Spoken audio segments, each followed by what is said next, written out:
Welcome back to It Is One Podcast. I'm Taylor. And I'm Bailey. And Bailey, before we start today, I just want to ask you a simple question. What do you have for me today, Taylor?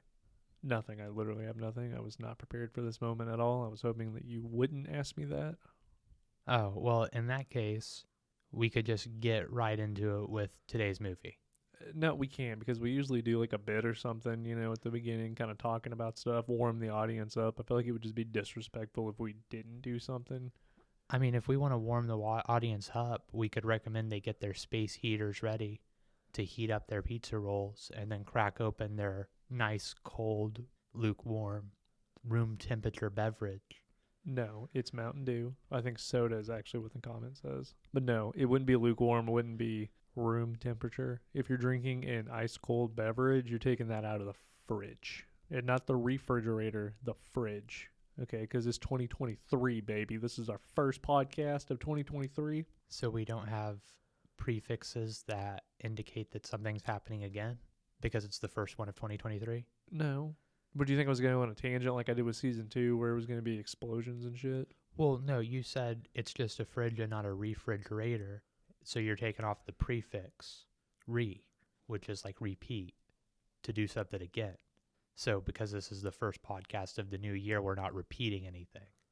And because of that, it's just the fridge. Am I way off base here? Is that not at all what you were saying? No, I was just spouting off random bullshit. You went way too deep with that one. Speaking of way too deep. Today's movie is 2017's Wind River, written and directed by Taylor Sheridan. Not the Taylor that does the podcast. It's a different Taylor. No, this one's much cooler. If you don't know who Taylor Sheridan is, don't worry. You actually do know, because Taylor Sheridan is the guy behind Yellowstone, which is what most people know him from. I didn't know he did Yellowstone until after I saw his movies. And the first one that I saw was Hell or High Water. And then someone recommended me this one because I was like, hey, you ever seen this movie Hell or High Water? And it was my boss at the time. And he was like, have you never seen Wind River? I was like, what's Wind River? He goes, you just watch that in Sicario. Trust me. Wind River is an exciting movie that tells the tale. Or do you want to do the summary? You do the summary. Yeah, I mean, I can do the summary. I like when you do the summaries. So this movie is basically about a hunter with like fish and wildlife in Wyoming who finds a dead body, and it is about his quest to find the person who made her a dead body and to bring them to justice. And there's like an FBI agent and like local police and tribal police and snowmobiles and a bunch of cool stuff. But the most important thing is there's a dead girl, a hunter's pissed about it, and he's on a quest to bring her justice. It's like Old Boy, only not set in, That was so incredibly bad.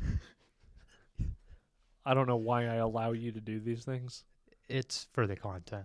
Anybody that listened to that as an explanation would immediately turn off this podcast and be like, I don't want to hear what these people talk about. Wind River is set on a Native American reservation in Wyoming and follows the story of Natalie, who is found dead in the snow by Corey Lambert, played by Jeremy Renner. You might know him as Hawkeye, who is a wildlife trapper that teams up with Jane Elizabeth Olsen, who you might know as the Scarlet Witch. So we've got the Avengers in this. This is basically for the Avengers, yeah. Oh, okay. Now, Natalie is played by Kelsey Asbilly. It sounds like I was saying Asbilly. You might recognize her as Casey's wife, whose name I can't remember off the top of my head, in Yellowstone. There are a lot of people in this movie that are in Yellowstone. Corey and Jane team up because the the feds are the only ones that have jurisdiction for these matters on tribal land. We'll get into that. And team up to try to find the killers of Natalie and bring them to justice. And what starts out as a murder mystery quickly escalates to a tale of revenge. That's basically what I said. That is not at all what you said. That was not even close. It's in the same ballpark. It ain't the same fucking sport. I didn't know we were doing Pulp Fiction. No, not yet. Not yet. That's just going to be a podcast of quotes. So, Taylor, I have a question for you. Yeah. On a scale from 1 to 5, 1 being the worst movie you've ever seen or something totally unbearable, and 5 being the greatest, the dankest dank you ever danked, and 2.5 being average, what would you give this movie? Easily a 4.5. And the reason is not a 5 for me. The only reason is because I believe this is Taylor Sheridan's one of his first, if not his first movie that he wrote and directed, because like he wrote Hell or High Water but didn't direct it. And there is one scene that we will talk about, and this is why it was lowered, but there are some very, very shaky camera in this movie, especially when they're focusing on a couple of the characters. And I'll talk about the scene that lowered it for me. If it wasn't for the shoddy camera work, this would easily be a 5 out of 5 for me. But just watching it on repeat, because this is the fourth, fifth, I lost track how many times I've seen this movie, but every time I see it, it's the same thing. It's the shaky camera that does it for me. Everything else, phenomenal. What would you give it? So I would probably give this movie a 4. Why? Instead of talking about reasons why my score's low, I want to talk about reasons why my score's high, because I thought this movie was done really well. There were a lot of scenes that I really enjoyed, and everyone's acting was really good. I've seen Jeremy Renner in a variety of things, mostly Marvel movies, but this is by far my favorite role that he's ever done. And he portrays grief and loss and sadness and pain and suffering so well that you would almost think that he actually lost his daughter. No, I 100% agree, and I think that this is probably my favorite role that he's ever done because of that. But I'm sorry, continue. No, I mean that's basically it. The reason it's as high as it is because I thought the acting did awesome. It's lower because I don't like it being based on a true story. I think that's weak. Like that's weak sauce in my opinion. But beyond that, I thought it was a great movie. It's phenomenal casting, phenomenal acting, phenomenal writing, okay directing. If it wasn't for the shoddy camera work, seriously, but I'll point it out, and when you watch that scene again, when I point it out, you'll watch it again and be like, I see what he's talking about, because I catch shit like that. Taylor Sheridan is amazing. If you like Yellowstone, if you like anything that he's done, this is his best movie, 100%. But with that being said, let's get straight into the spoilers, because there's so much I want to unpack with this movie. Roll the spoiler music.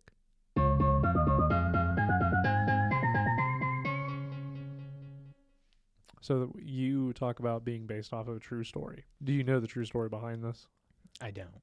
Okay, so there really isn't a true story, but basically the inspiration behind this movie is he was reading a story about how Native American women are kind of forgotten about on reservations, and the way that it works is you have tribal law, then you have federal regular law. If a white man goes onto a reservation and rapes a native girl and then leaves the reservation, tribal police have to prosecute him. If tribal police do not prosecute him, then he is able to walk away scot-free. You can go onto land, go on reservation native land, do whatever you want, and not be prosecuted by anybody but tribal police, and it's only if they want to. And he read a story about where that happened, and how, like the statistics at the end of the movie where he talks about how there are no statistics for Native women, it's true. I forget what the stretch of highway is in Canada, but it was called the Highway of Tears, because Native women go disappearing all the time and nobody gives a fuck.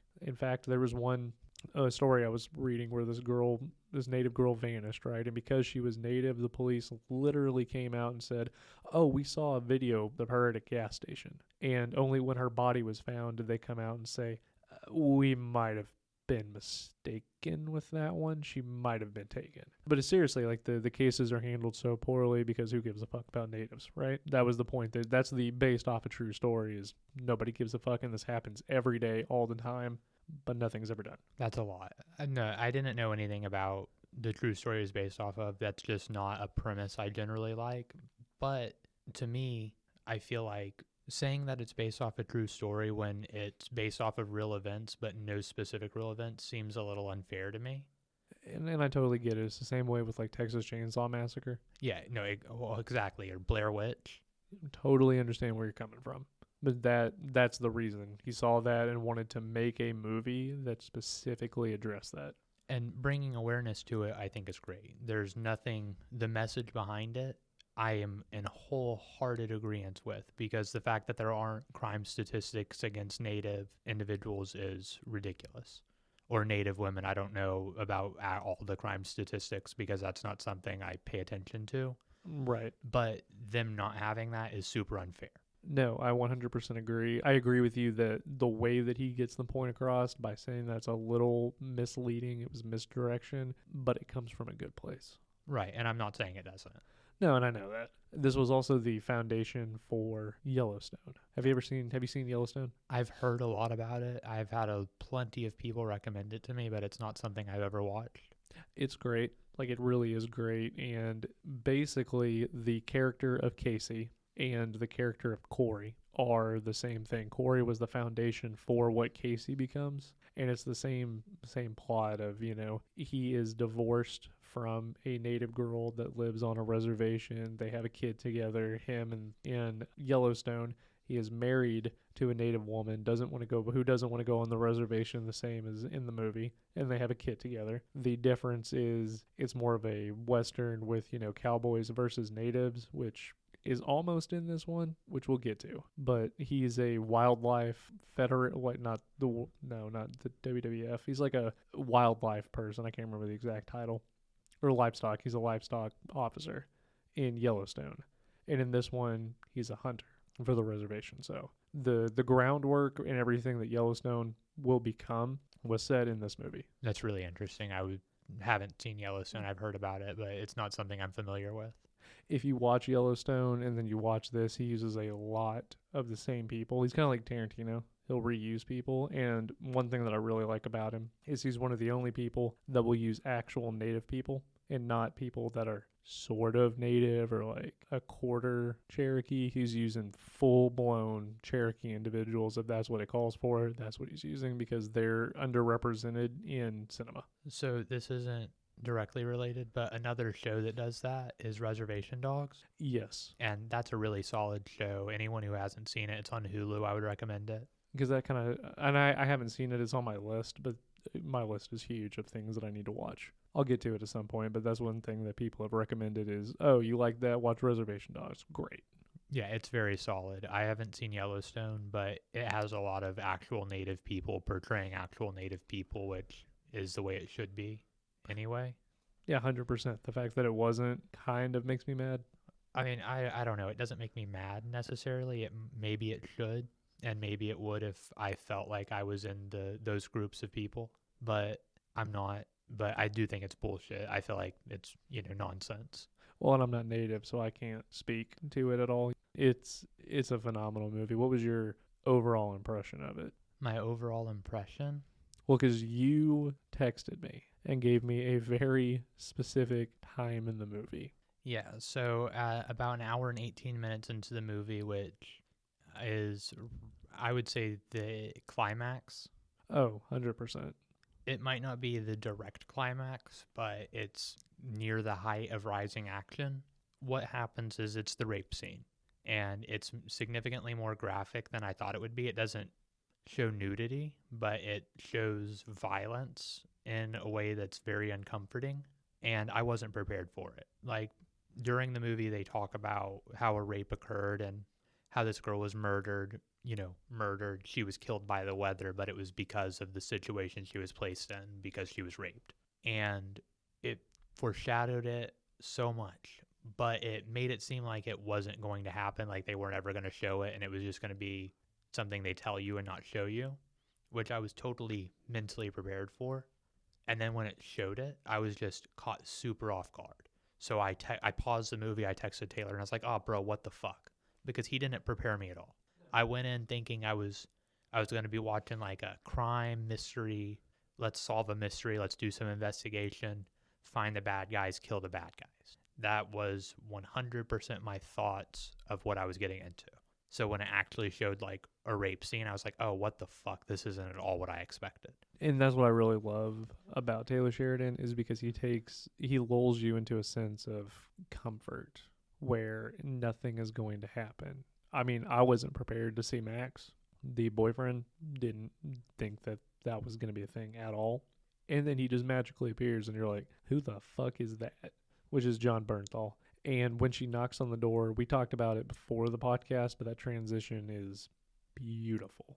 During the transition, I was under the impression that I had like dozed off or missed a scene or my television skipped or something, because it shows Elizabeth Olsen knock on the door and then it starts playing a little bit of music and it cuts. And it cuts to inside of a building and it's a dude walking towards the door because someone just knocked on it.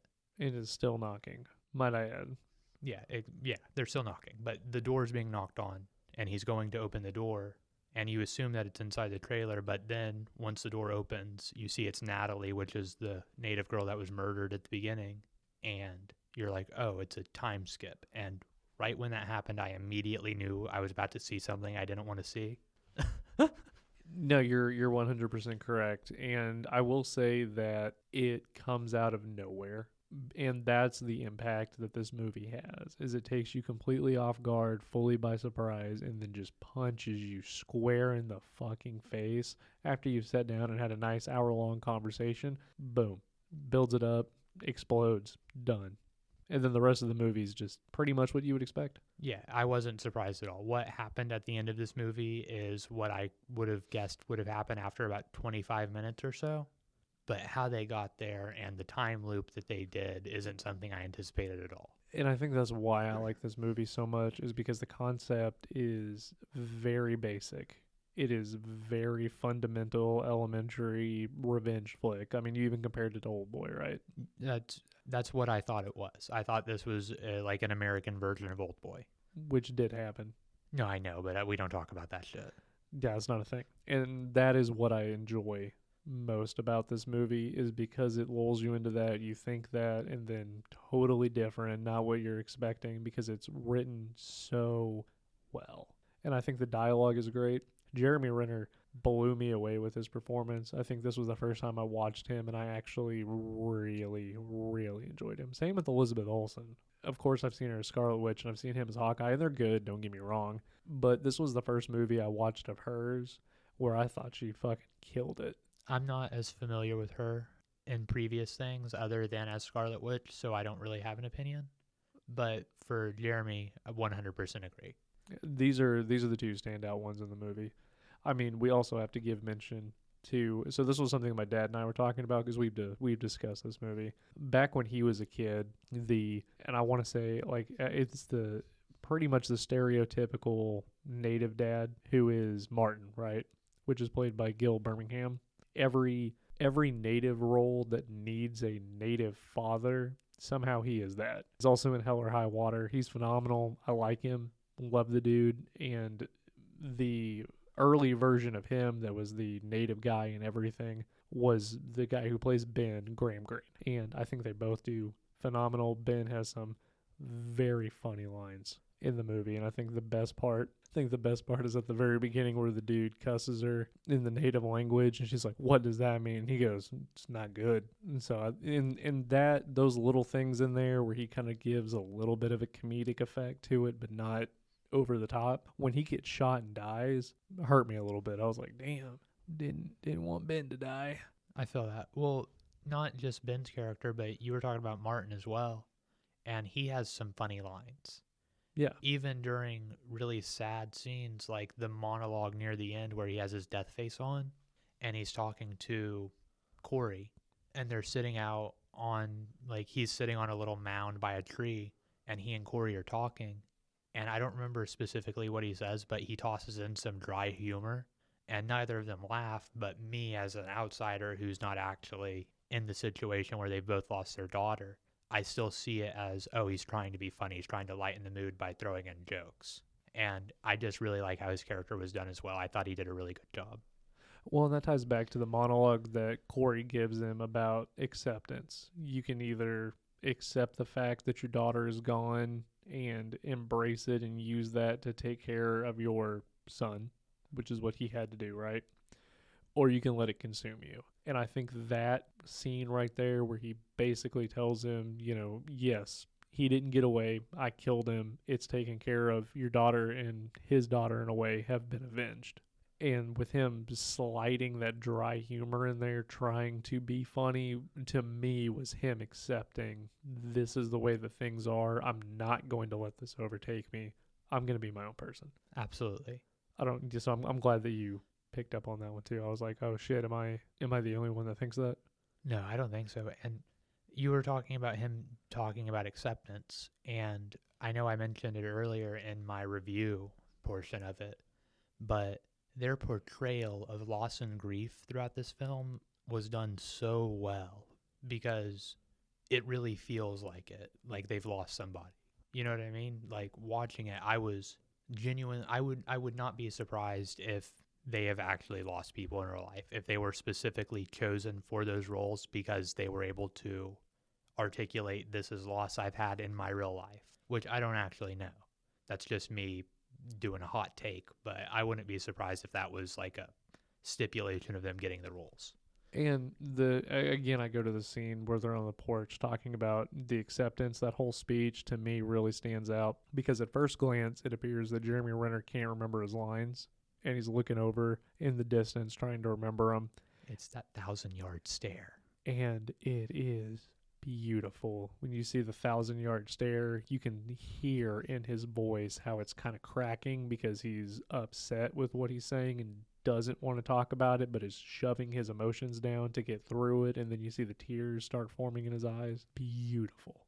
So you're talking about tears forming in his eyes. That reminds me of the scene when Elizabeth Olsen is inside of his house and she sees the poem on the wall and she talks to him about it, because you can see him crying as he's talking and you can hear his voice breaking, and it's so convincing. That's the scene I'm talking about that lowers my score from a 5 to a 4.5. If you pay attention to the camera when it's focused on him, it makes me feel like I'm on a boat in the middle of the sea, like they were on a boat trying to record this, because it goes back and forth and will give someone motion sickness. But no, I really like it. That's the only problem I have with that scene, because everything else, like you said, oh man, crying, feel the emotion, you can hear it. It is gut wrenching at times.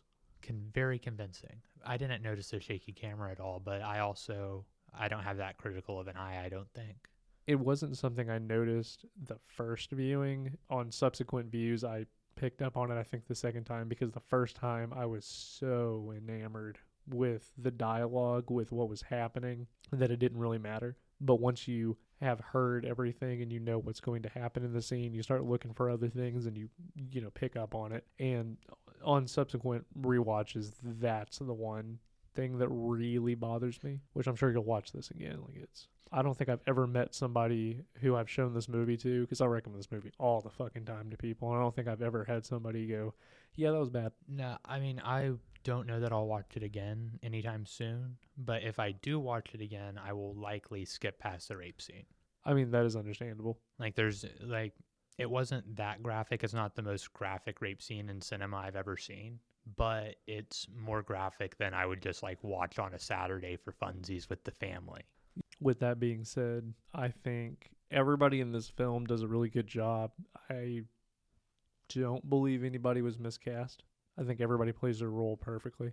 I did really like the aspect, and I'm assuming that it probably goes into this, like on Reservation Dogs, of when he's talking to the brother in the truck when they've arrested him, and he's talking to him about, you know, you had your chance to leave. And he's saying, you know, the world is against me, this place is against me, living here will ruin anybody. It ruined me. Did you not get that from him? No, I mean, that's basically exactly what he says, but I don't think he's talking about the reservation. I think he's talking about Wyoming's climate, because the power of nature is, nature being respected is a element of this film. Like, it's the symbolism of respecting nature and not necessarily being afraid, but being aware of its power is prominent in this film. And I think that's more what it was about than the reservation. Like, obviously the world being against him could be about people outside of the reservation and white people in general, because I'm pretty sure he also refers to them as crackers.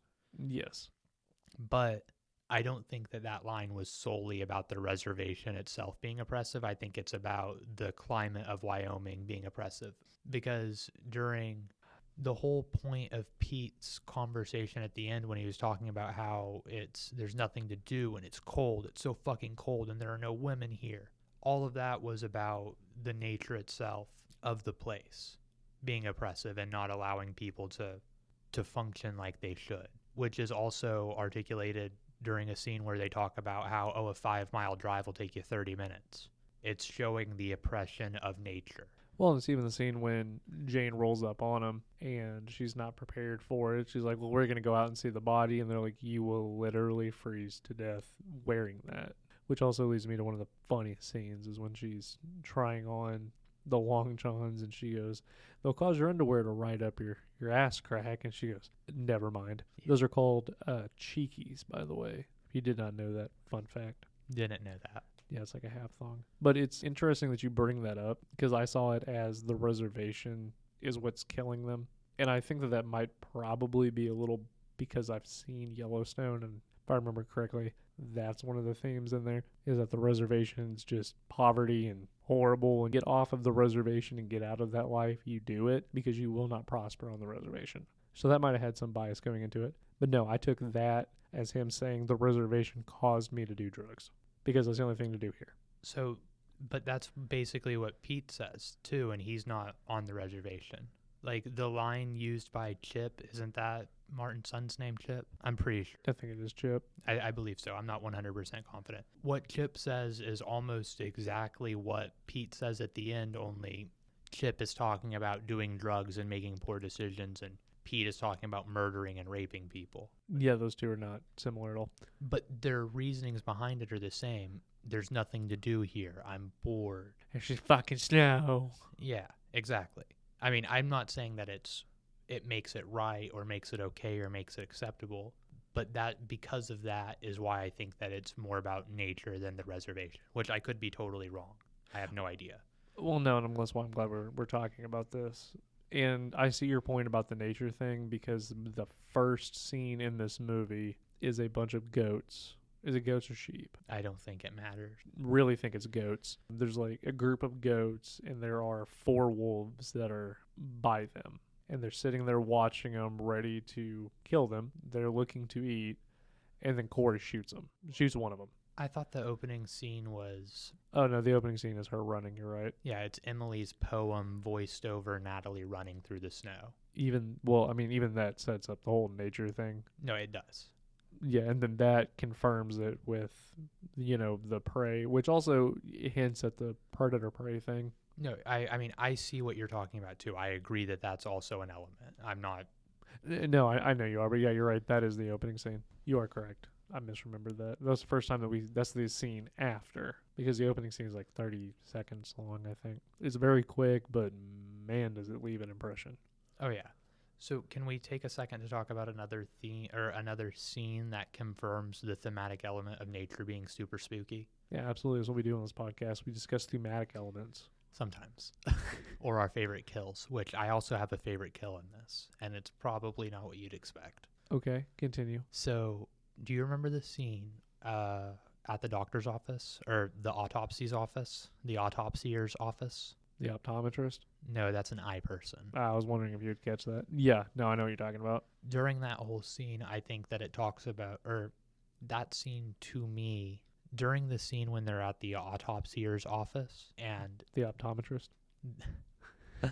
No, not an eye doctor. He's talking about how Natalie wasn't murdered. He makes it very, very clear to say that she wasn't murdered. Nature killed her. He confirms that, yes, you are correct. She was killed because of the circumstances, but what really killed her, what can I put on the piece of paper? Nature.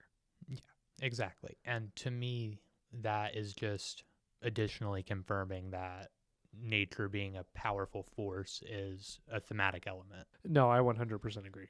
I know you do. I'm just... You're making conversation. Yes, sir. Trying to drag this out longer. Yes, sir. Okay. And I think it's good for our viewers. Anyone who's listening to this and is looking for discussions of thematic elements, I think that they would be interested to at least think about that scene if it's something they'd forgotten, because that scene does confirm to me that it's about nature a lot. No, and I 100% agree that is the scene that if you were on the fence about is this nature, that's the one that says yes. Man did not kill her. Nature did. Was she murdered? Absolutely. But I'm not going to put it on the piece of paper because her lungs were crystallized and the blood vessels popped. So that can't actually happen. That's not how that works. What do you mean? So during the film, it's talked about how running until your lungs burst if it's too cold out is a thing that can happen. That's not a thing that can happen. How do you know that? Are you a doctor? No, but I do understand basic biology, and I Googled it. Okay, well, Google also says that Abraham Lincoln invented the internet. Okay. Do you believe everything that you read on the internet? I don't believe everything I read on the internet, but when they said that in the film, it didn't make sense. And then when I looked up if that could happen, and I didn't find anywhere online that said, oh, yeah, no, that can happen. And everything I saw said, that's not how human biology works. Because when you breathe in, it's warmed by like your nostrils and your esophagus and all of that. And your lungs have blood vessels in them where blood is constantly circulating. So it's literally not possible for them to freeze from breathing in cold air. Did you read that on WebMD? I don't I don't know the specific site I read it on. Oh, so you're not a doctor? I've never claimed to be a doctor. Oh, you are when you said that's not how basic human biology works. I wasn't claiming to be a doctor. I was claiming to know a little bit about human biology. Basic human biology would be if I cut my arm off, it doesn't grow back. Well, unless you're a reptilian. Which we're not, because that would be not human biology. This is how I know you're not a doctor, and that's how I know that what you are saying is in fact false. He can have an crystallized lungs. Yeah. Okay. Until we get an actual doctor that tells me that's not how that works, you're dumb. Okay. Crystallized lungs. Taylor Sheridan wouldn't lie to me. Okay. It does heavily foreshadow that, by the way. That he's lying to you? No, because he's not. That's how Pete's gonna die. Yeah, no, it's very clear. Because I mean, even from the get-go, Jeremy Renner's like, "Oh yeah, lungs, cold, blood vessels." Pop. What was your favorite death, though? Yo, that motherfucker got cotton hilled. What? During the scene where, right after the rape scene, when the door gets open, Pete's there with a shotgun, blasts Elizabeth Olsen in the chest with a shotty. Yeah, where he starts blasting. Yeah, they just start blasting, like Frank. Yeah, but not as funny. During that scene, there is a dude standing next to Elizabeth Olsen, and she takes her firearm and she blows out his shins. She cotton hills him. I knew that was gonna be your favorite fucking kill. She fucking cotton hills him, and I love it so much. Just because you said that shit on the Die Hard episode, as soon as I watched that, because I had forgotten that that was a thing, I was like, "Oh, Bailey's gonna talk about this." Oh yeah, that motherfucker got cotton hilled. I knew you would talk about that. I love it so much. I love it so much. That's not my favorite kill. Is it when Pete dies? No, my favorite kill. It's not Natalie, is it? What? No, the fuck. No, my favorite kill is when Jeremy Renner starts picking people off, and it's the two dudes, and the one guy got, fucking cotton hilled, and he's like on a knee, and he's like, "Come on, hurry," and then he just gets blasted. I thought their deaths were the best because he just goes boom, boom. The ragdoll effect is what got me. Yeah, the ragdoll effect's great. It was good comedic relief after the scene before. Yeah, I mean, that was a very intense scene. Even this was intense. I'm 100% confident that during these scenes my heart rate was elevated. It's great. That's the power of this film. No, it is. It is raw power for sure. Oh, I do want to talk about one scene though that I really, really liked. Okay, hit me with it. It was the flanking scene. But before all that happens, it sets it up very perfectly with the, "Why are you flanking me? What are you doing? Stop it." And then they all draw their weapons and everybody's pointing it at each other. "You have no authority here. Can't do shit. Lower your fucking gun." And then Elizabeth Olsen is like, "I'm the only one that has authority here. Jane coming to the rescue. That's what the FBI does." And then she looks at him and says, "Holster your weapon." And he goes, "You didn't see it, did you? You didn't see." And then puts up his gun like he knows it's going to happen because they were flanking him 100%. And I think that scene's great. The look on his face of your defeat, knowing what is going to happen, kind of painful. Oh yeah, no, it was foreshadowed so well, even with it popping out and showing Jeremy watching as this happens. Yeah, you could see him start to do it there. Yeah, that was done so well. There are great shots in this movie. And I think that's one of them where he finds Max's body. Is it Max or Mark? Matt. I think it's Matt. I think I've been calling him Max this whole time. I think you called him Matt earlier. Did I? I'm pretty confident. Okay, I either called him, I know what his name is, John Bernthal, Matt. Pretty confident it's Matt. I don't definitively know. It is Matt, I looked it up. It's John Bernthal, the Punisher. No, it's Matt. If I called him Max, that was completely on accident because I was thinking of Max and Ruby. The show about bunnies. I have no idea what that is. That cartoon show. I saw something today where it was like, "Oh, we're like Max and Ruby," and the dude was like, said something cute, and she goes, no, like we're fucking rabbits, you idiot. Fucking like rabbits? No, just fucking rabbits, not fucking like rabbits, just like we're I don't know. That's It- bestiality. that- That's wrong. It fuck. What does he say? Interspecies something. Interspecies erotica? That's it. Anyway, back to our regularly scheduled programming. The scene where he finds him and he's looking and sees the sled mobile marks, or the not the sled mobile, snowmobile marks that go all the way down to the camp, and then you can see him as little, black dots that are very much flanking. Very much flanking. Was great. I think the shots in the scene are great. I've said that a lot. I really, really cannot express to you how beautiful this movie is, even from like a cinematic standpoint. Too bad they're too shaky for you. You're gonna watch it again and be like, oh, it's real fucking shaky, bro. I really hope not, because if that's my first thought next time I watch it, I'm 100% going to blame you because it's something I would have never noticed on my own. I'm way more of a cinephile though, and I pick up on shit like that. I mean, if that's the case, you're going to be really upset when I show up here with like boxing gloves and I'm like, we have to throw hands, you're ruining movies for me. I thought that was trailers. No, trailers always ruin movies. But you pointing out visual defects like that would be you ruining movies, and for that we throw hands. Because it fucking bothers me. That's one of my biggest pet peeves in movies is when the camera is super shaky. That's why I hate found footage movies. Like, you ever seen 10 Cloverfield Lane or Cloverfield? I have. Fuck them both. Do you like Creep? No. Really? I like the concept behind it, but I hate shitty cameras. Creep is probably my favorite found footage movies. Like, by far, by a significant margin. I mean, it is, and I can kind of suspend my disbelief and go, okay, found footage, these people don't know what they're doing, that's fine. This was not the case. Okay. But no, was there any other thematic elements or anything that you want to talk about? I don't believe so. I think we've hit most of the points I wanted to hit. Let me look for 1 second at my notes to ensure. So the only thing I have that we didn't talk about is a quote that I want to mention, and it's from pretty early in the movie when Corey was talking to Jane, and Jane was like, well, how far do you think she ran? How far away do you think wherever this happened to her was? Where it changes from 5 miles to 6 miles? Well, I mean, he doesn't know at that point. He's like, well, how do you gauge someone's will to live? And that line was so good. Like, that whole monologue that he does, which the prime point of it is how do you gauge someone's will to live? But the whole monologue that's a part of is amazing. Oh, yeah. It's phenomenal. Again, this goes back to the writing is great, and Jeremy Renner delivering it is perfect. Yes, he could not. There was not a better person that could have been cast, in my opinion. But no, you are correct. How do you gauge someone's will to live? By how far they can run in snow that can apparently explode your lungs.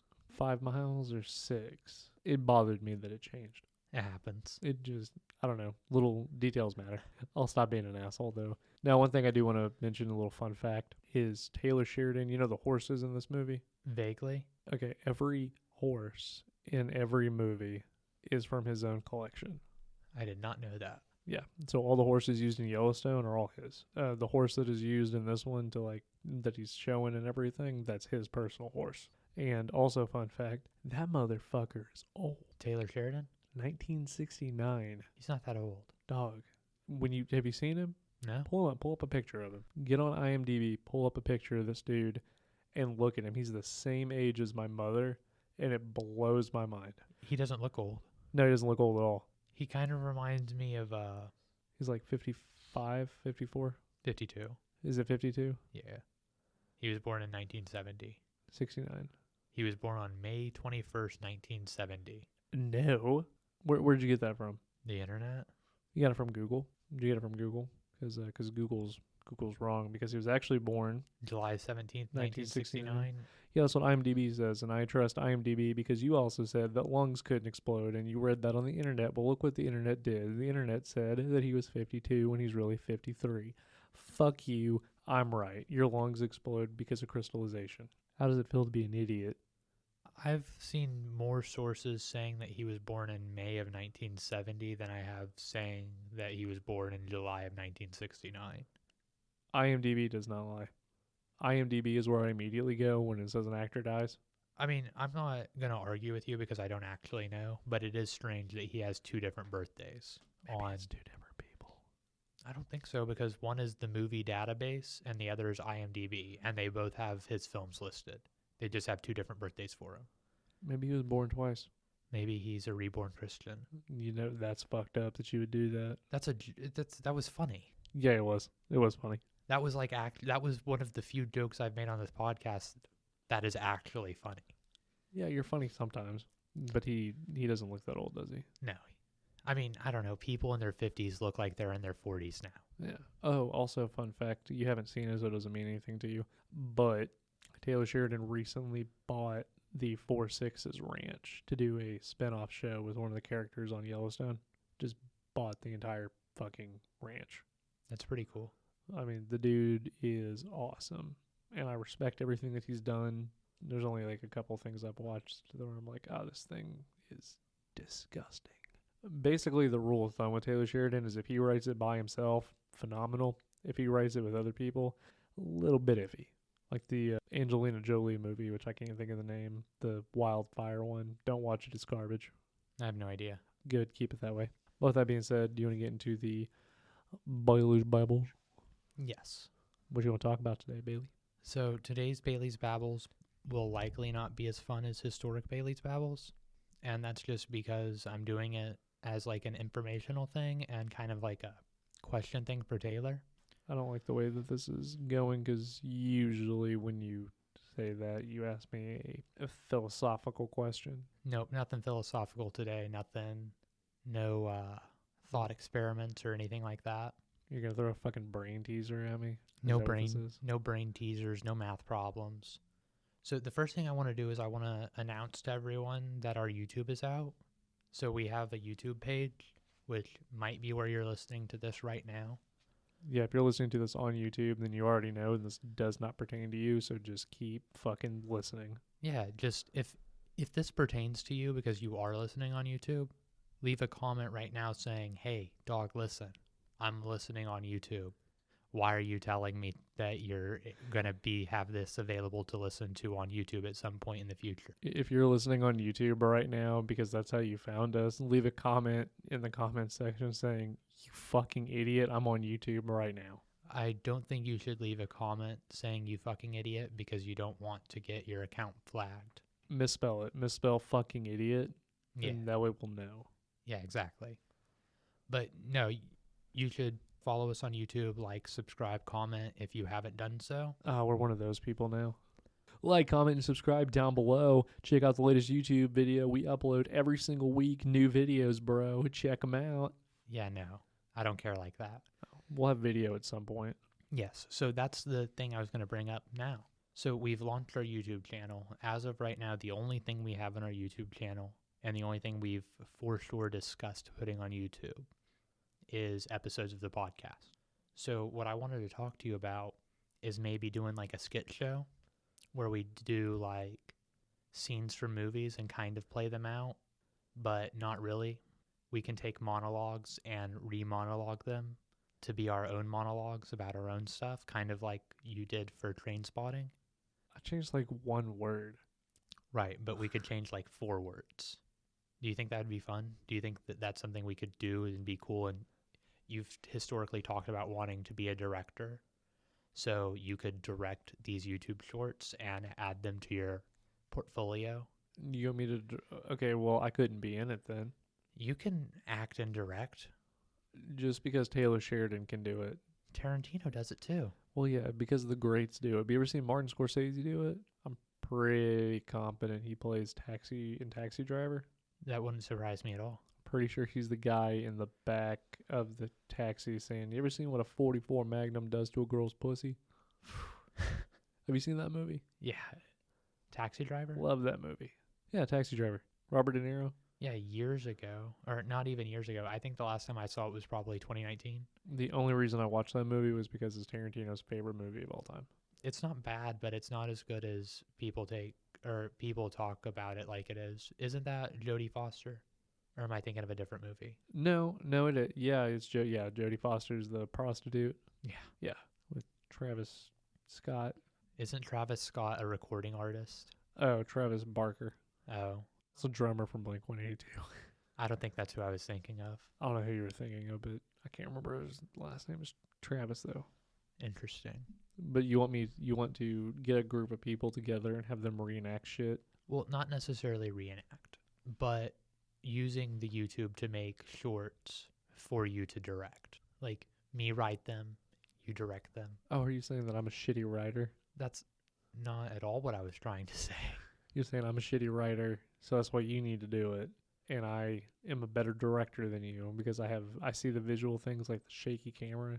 No, it's because I want to do the stand-up comedy thing. So I feel like me trying to be funny would make more sense than you want to do the directing thing. So you directing the funny would make sense to me, I guess. We can always try it. Yeah, I mean, it was just something I wanted to spitball with you, and I thought that spitballing with you on the podcast would be more fun because it would make it to where people could see our thought process, and we kind of did that for the end of the year spectacular, and I thought that was a really fun episode. Oh, that was a really, really fun episode. I like to do bonus content like that. Yeah, so I was like, for the Bailey's Babble, we can kind of do that at the end of the episode. What if we just fucking do like our YouTube shorts or whatever our thought process is on things and us just being idiots? Yeah, we could do that. Like, here's how we plan out a episode, and it's just us sitting there. It'll be me pacing around your apartment and you going, we've got an hour and a half of him pacing around my apartment before he's like, we should record. You think we're joking, but that's about how it happens every time. Yeah, I walk in a circle in his living room and we bounce ideas off of each other for like an hour and a half. Yeah. And then we do the pre-pod for like 30 minutes. We do the pre-pod for 30 minutes, and then what ends up happening is we go into it, do the actual recording for an hour. So altogether, it's like a 3-hour process, which an hour and a half of that is us just being us. Yeah, me pacing around in a circle in the living room. Yeah, we can do that. Well, I mean, I'm okay with doing that. That's not a problem. Yeah, that would be fun. And I really don't have anything else. Oh, you really didn't? No, I'm sorry. You didn't plan for this one? No, I'm piece of shit. That's okay. We didn't talk about it beforehand. No. I mean, I knew it was mine because you did Midsummer, but... Dude, I can't remember. Yeah, you did the Taylor talk on Midsummer.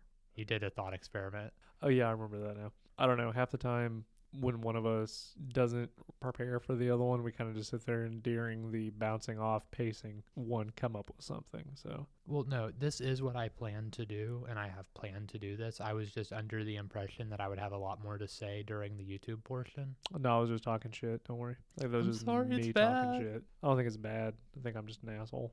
No, you're not an asshole. But Do you think that we can do like bonus content and stuff? Has anybody said anything about that? no. How many views does it have? Or I'm sorry, listens. Thinking like a fucking YouTuber. I'm gonna be a blogger now. Can we be a vlogger? Welcome to Ethan Podcast Vlog. But no, I don't know how many views, and even if I did, I wouldn't want to announce it on the podcast. Oh yeah. Oh, so it's really funny whenever you share good news with me, and I'm like, I don't care. No, that is funny. That happens more often than I wish it would. I mean, I care, but I don't. At the same time, I think I have way too high of standards on things. This will be a therapy session. Do you think that way? That you have too high of standards? Yeah. I think you have to let yourself be happy, Taylor. God, you and Abby saying like the exact same fucking thing because I said that to her and she goes, you got to stop. It was basically, you need to be happy and enjoy the things and enjoy your accomplishments. I'm like, no, it's not good enough. Can always be better. I mean, everything could always be better. Nothing is ever good enough. No, it has to be better.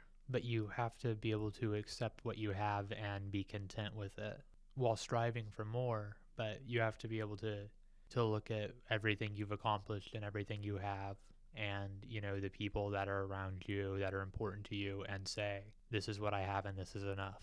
Because if you can't do that, you're doomed to forever be chasing something and not really be living in the moment and achieving what I perceive as happiness, even though I don't know shit about shit. So don't take anything don't take anything I say seriously. That's a great way to end this podcast. On This that has been note, Bailey. this has been Two Idiots, One Podcast. That was a lovely message brought to you by the one and only Bailey. Aw, that's real sweet of you to say, Taylor. You're welcome. But this has been Two Idiots, One Podcast. Of that, I'm idiot number 2, Bailey. I just said that. I just fucking said that. And he's Taylor. And bye-bye. Bye.